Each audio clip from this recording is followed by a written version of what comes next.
These are some of the images from President Donald Trump's immigration crackdown in America. We are getting treated like animals because people judge us by the color of our skin. And a reality experts now say may be impacting the youngest in our nation.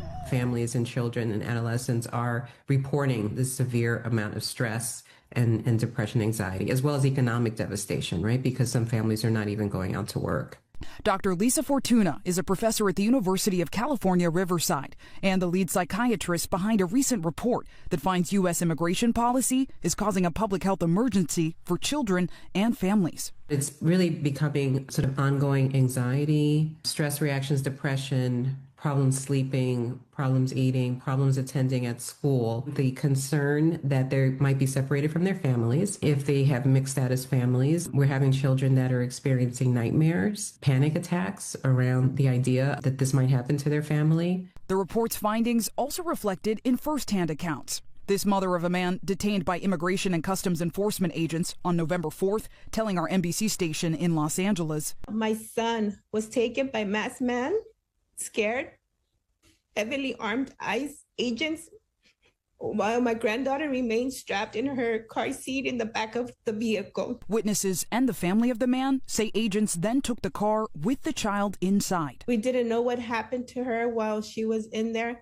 care, and they wouldn't give us information about when my son would be released or where he was. The Department of Homeland Security telling NBC News in a statement in part, during the operation, a U.S. citizen exited his vehicle wielding a hammer and threw rocks at law enforcement while he had a child in his car. He was arrested for assault, and adding he has an active warrant for property damage. In Fitchburg, Massachusetts, video verified by NBC News appears to show a man having a seizure while holding his young daughter in an encounter with ICE. DHS has reshared the video on X, stating the man pretended to have a medical emergency during the arrest, but, quote, displayed absolutely no signs of medical concerns just moments later. One student in Hillsboro, Oregon, speaking out about the impact of ICE actions in his community in his now viral testimony. I'm tired of telling my mom and dad every day after school that, have you seen the new video of ICE pulling someone over because the color of their skin? According to the nonpartisan think tank, the Migration Policy Institute, there are an average of nearly 50,000 people in ICE detention daily in 2025. What might the generational impacts of some of this current moment have or look like? Yeah, I mean, the current moment can have significant generational impact. Once a child develops anxiety disorder, depression, that type of fear in community, it can really become something that's a prolonged depression or anxiety. One of the most important things that we can do right now is to make sure that the systems of care, be it healthcare, schools, community-based organizations, provide a place of support and safety for children. A fight over immigration that could impact generations.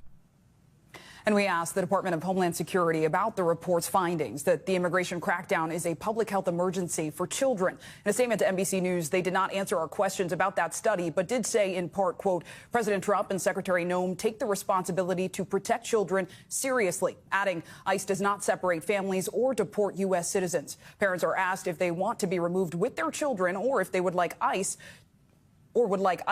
to place the children with a safe person the parent designates.